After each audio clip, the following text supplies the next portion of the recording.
Hi guys, welcome to Techavro. In this video, I'm gonna be showing you how to add noise removal effect in Camtasia. So let's add this video to the timeline first. Drag and drop and it will be in the timeline. Now you have to find audio effects. Look at the left hand side. If you find audio effects, click on this, or if you don't find, you have to click on this more option, and then you must find it here, audio effects. Click on audio effects and then you'll find here noise removal, this one. Okay, all you have to just click and hold for 1 second and drag it to the timeline. Alright, then noise removal will be added.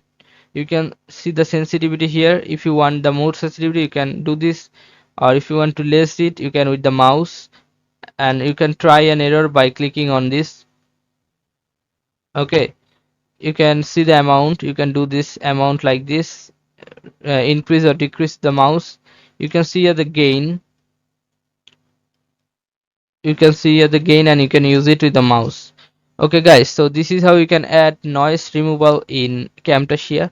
So guys, if you find this video helpful, then please give a thumbs up and don't forget to subscribe the channel. Thank you so much for watching the video.